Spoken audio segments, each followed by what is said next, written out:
Good morning, students. Welcome back. Welcome back to the class of chapter Problem Solving Methodology. Previous class, we studied, we worked out some of the algorithms. I explained you, I helped you uh, we can how we can create or write algorithms. We will be continuing the same topic today as well, and we will write few more algorithms. Previous class I was explaining how we can uh, write an algorithm to calculate area and circumference of a circle. Area, you already know how to calculate area of a circle. Now we will be discussing, along with the area, we will be calculating circumference of the circle.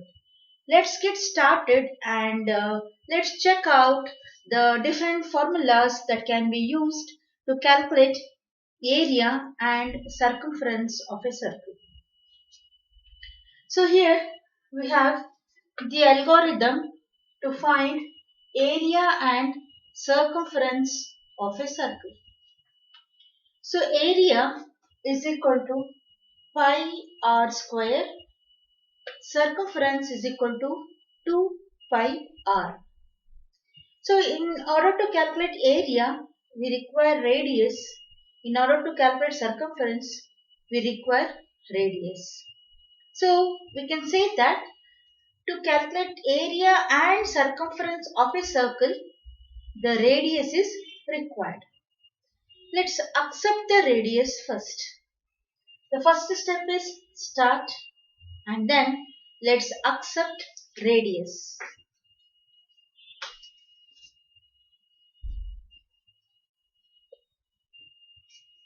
Radius, you can assume it as r.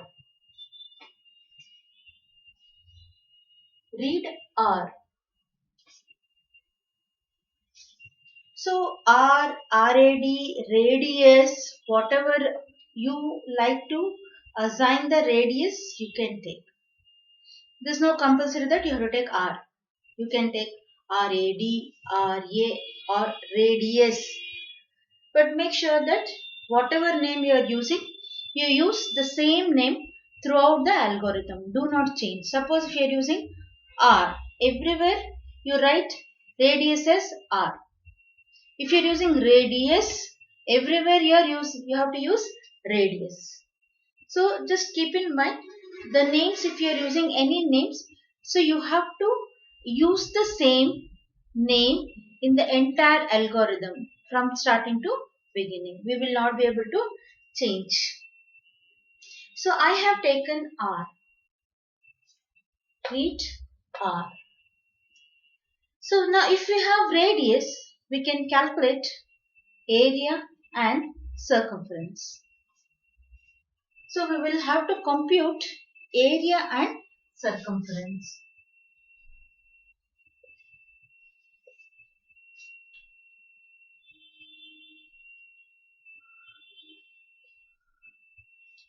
So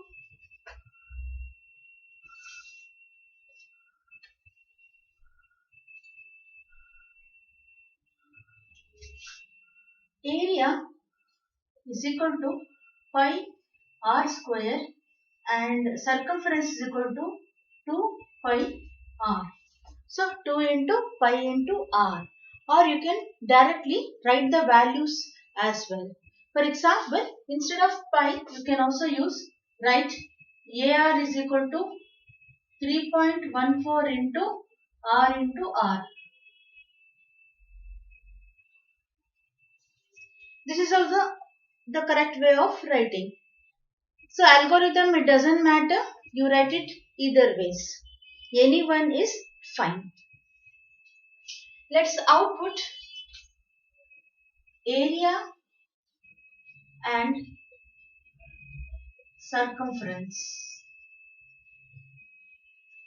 Area and circumference.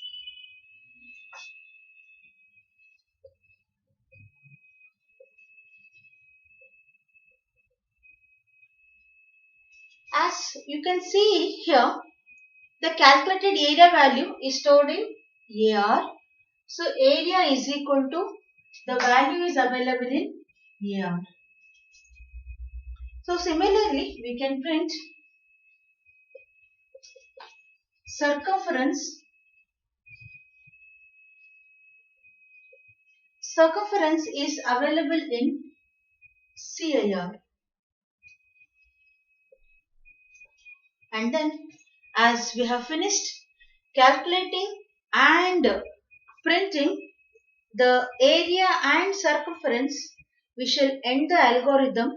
We shall end the algorithm with the statement stop.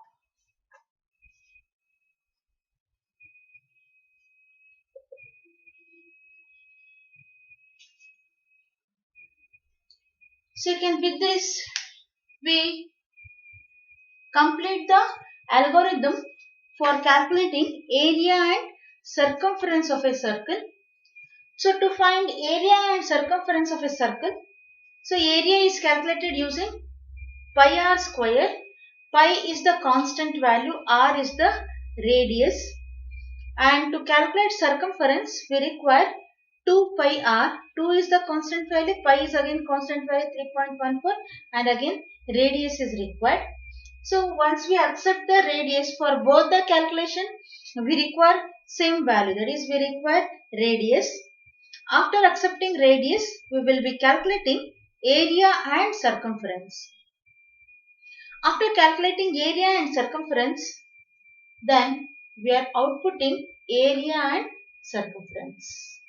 So we output area and circumference using print area, as we know that the calculated value is stored in AR. So we are giving, that means area is equal to. So the area calculated value is available in AR. Similarly, we have print circumference, and the calculated circumference is stored in CIR. So this is the way where we write the algorithm to calculate area and circumference of a circle. Hope you have understood this. Kindly write down. So I always advise my students to make a habit of writing algorithms and flowcharts 3 times or 5 times, so that you are very sure about how we can write the algorithms.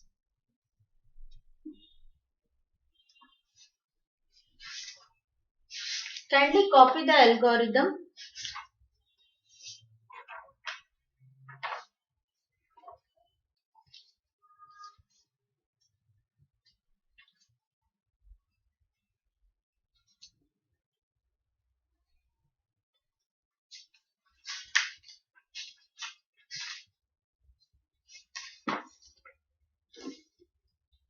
So this is about algorithms and flowcharts. Hope Hope you have understood this. Now there are few more topics to be discussed in algorithms. We will be discussing algorithms and flowcharts together. So as once you write algorithm, you need to write flowchart for the same. Instead of writing 2 times, we will go hand in hand. That means we will learn algorithms as well as we will learn flowcharts. So hope you have understood this. Kindly copy this. So start, accept radius, read r. We are computing area and circumference. So AR is equal to pi r square and CIR is equal to 2 pi r. Then we are outputting area and circumference. We output using print statement, print AR and print CIR. Then stop.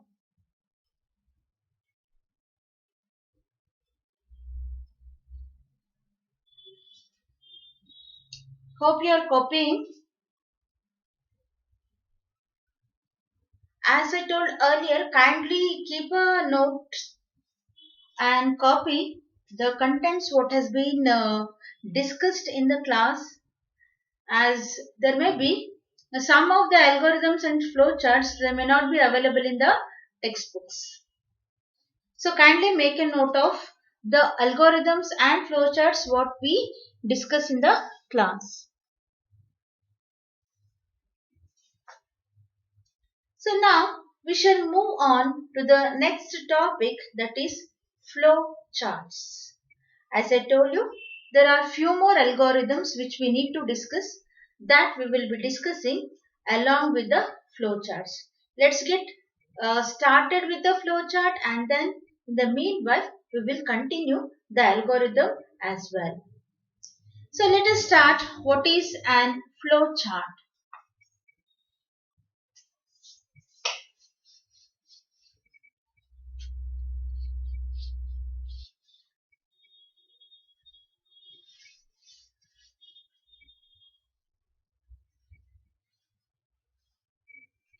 Flow chart.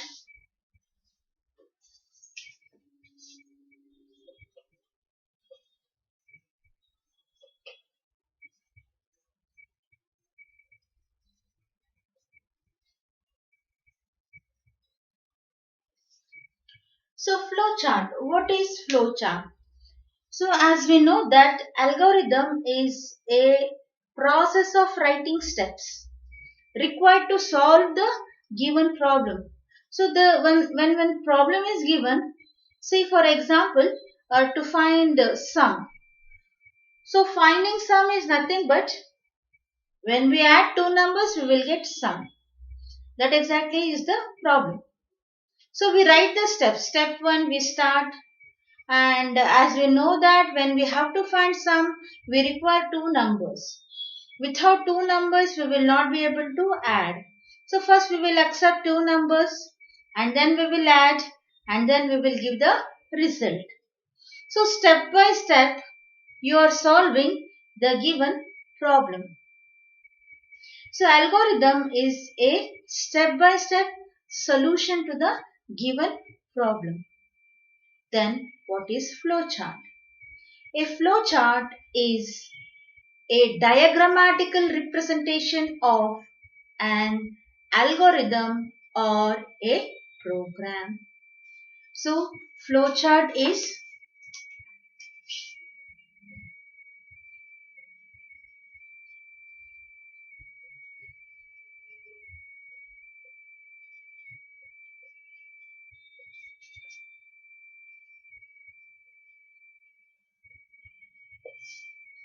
it's a diagrammatical representation or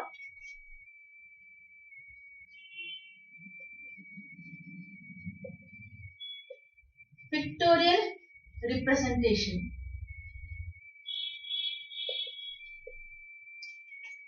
So algorithms we write steps using English like statements. So you write read, print, compute. So here the same steps we will be representing using pictures or diagrams.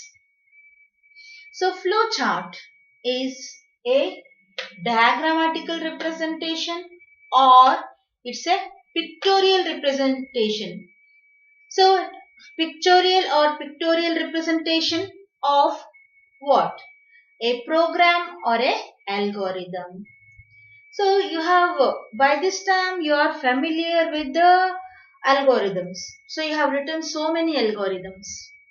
So where you write the steps.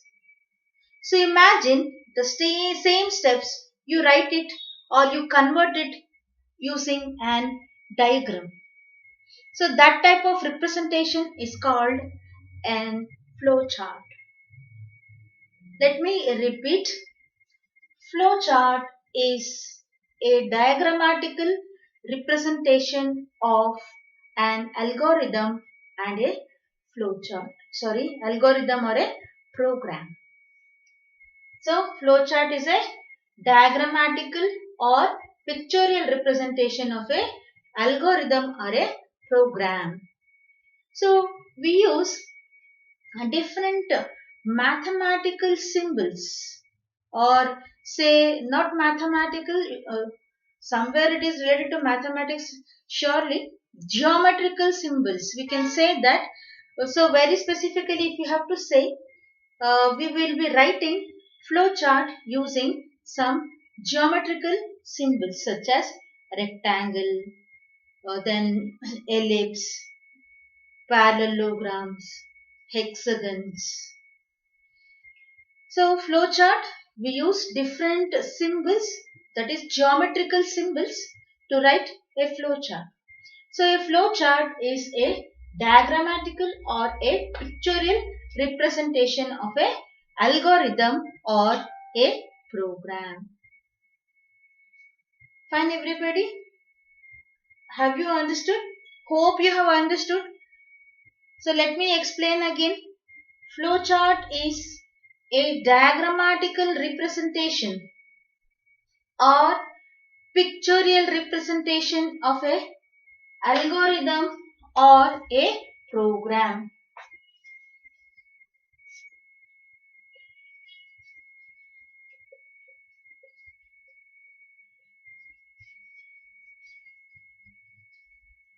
So as you know, you write algorithms. In algorithms you use different steps, and the same steps they are represented using pictures or diagrams. That is called flowchart. Let's see which are the different geometrical symbols we will be using, and the symbols what operation they do represent in the flowchart. So as I told you, flowchart is a diagrammatical representation of an algorithm and a flowchart. So as we know that when there are some pictures, if we have a combination of pictures, the human understanding is better. So therefore, flowcharts, they present a better understanding compared to algorithms. So we will be using you might have studied geometry, in which you might have used different symbols such as ellipse and rectangle, parallelogram, hexagon. So here we will be using not all, few of those symbols to write flowcharts. Let's see the different symbols used in writing flowcharts or in developing flowcharts.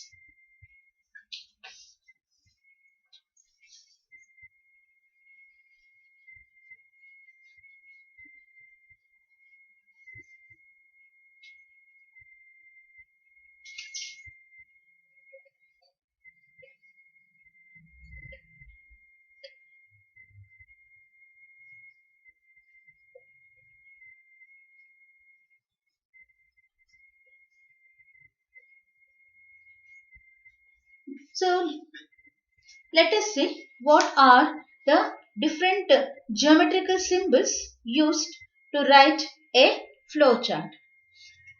So first we will be using a ellipse.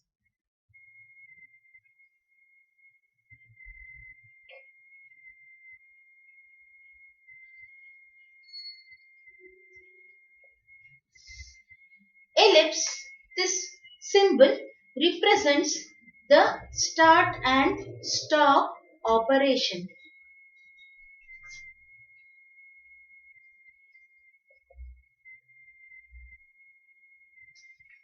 So as you write start, stop in algorithm, so we will be writing the ellipse to represent the start and stop operation.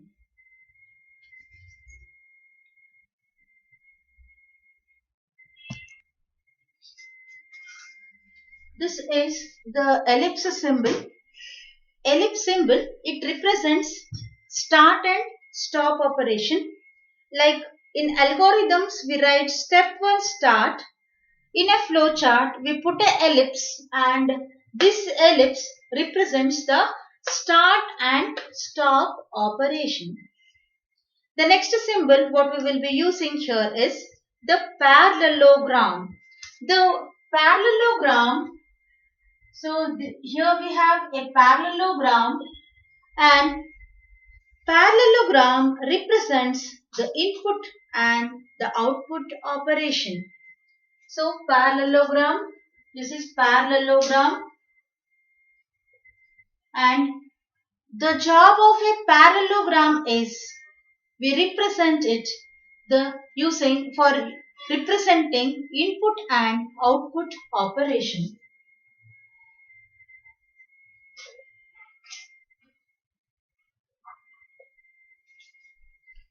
So then we have a rectangle.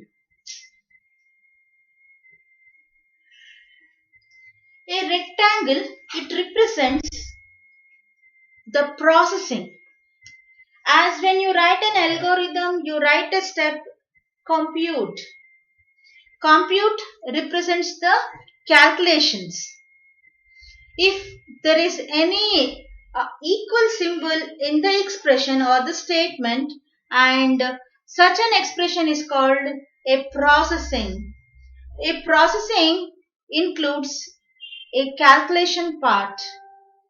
So a rectangle, it represents the processing.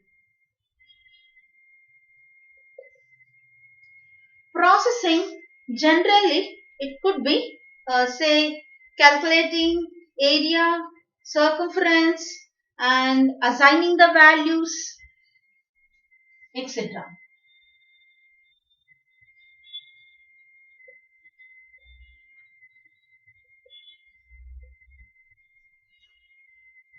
Next comes the rhombus.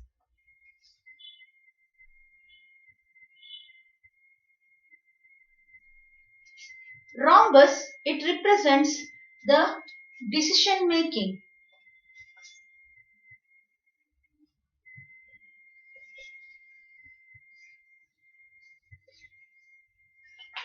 Rhombus represents decision making. So what is decision making? We have not yet discussed decision making in our topic algorithm. As we know that computer is a dumb machine. Why do we call a dumb machine? Because it is not able to take any decisions on its own. But we can write a logic, and we can, with the help of decision making statements, we can make a computer to take a decision. A rhombus, it indicates the decision making statement used in the flowchart. Next comes the hexagon. Hexagon,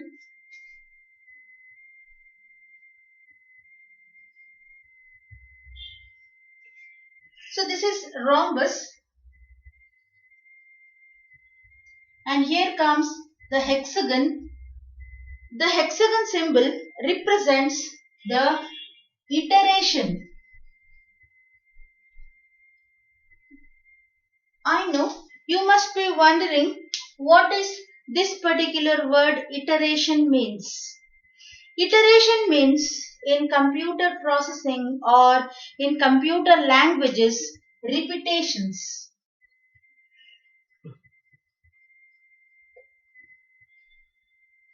Iterations are nothing but repetitions.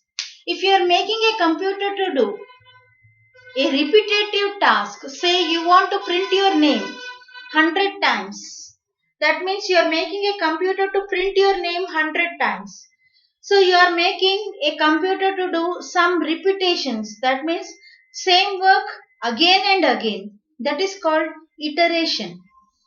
So iteration is represented using a hexagon. So we are discussing the different symbols used to develop or write a flowchart. A flowchart, as I told earlier, it is a diagrammatical representation. Like in algorithm, we write steps. Step 1, start. Step 2, accept or input. Step 3, compute. So here you are using different English statements to do different tasks. flowchart is nothing but the same steps are represented using symbols. I have written the different symbols used to develop a flowchart. Let's begin with the first symbol, that is a ellipse. A ellipse, it represents start or stop operation. As we know that there cannot be any algorithm without a input or a output statement. At least there will be one output statement in a algorithm. Without at least one output statement, we will not be able to write any algorithms. So we have here the parallelogram. This parallelogram, it represents the input and the output operations. Then you have written so many algorithms where you have written input statement, print statement, and you have written start, stop, and you have written one more statement, that is compute. Compute is nothing but calculate. Calculation is also a type of processing. Next we have the rectangle. So here we have a rectangle. A rectangle, the job of rectangle is to represent a calculation part or the processing part. Then we have the decision making.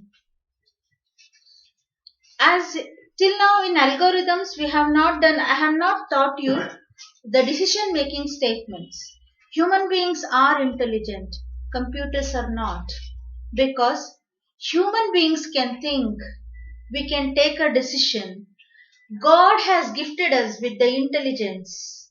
So human beings have thinking capacity. So with that we are able to take decisions, numerous decisions. But a computer is a dumb machine. A computer can't take a decision on its own. But being computer science students, we can make a computer to take a decision. How? So with the help of the decision making statements, which we will be discussing in coming chapters. To represent a decision making, we will be using a rhombus. Then we have a hexagon. A hexagon represents the iteration statement. Iteration means you are making a computer to do a task repeatedly. How? Using iteration, and that is represented using hexagon. As you can see that I am running out of space here. I am not able to continue few more symbols here. Therefore, many a times when we are writing an flowchart in our notebook, we may run out of the sheet. We may have to continue in the next sheet. If that's so, we use the connector. Connector is nothing but the square. This symbol is called connector. So what is the job of a connector? See, as the best example here. I am not able to continue here because there is no space. So here there is no space. I have to write few more steps. Then I need to continue it in the next page. To have a continuation, we will be using the connector. So connector helps us to connect the different parts of a flowchart from one place to another place. Then we have the direction keys, that is up, down, left and the right. So we have four direction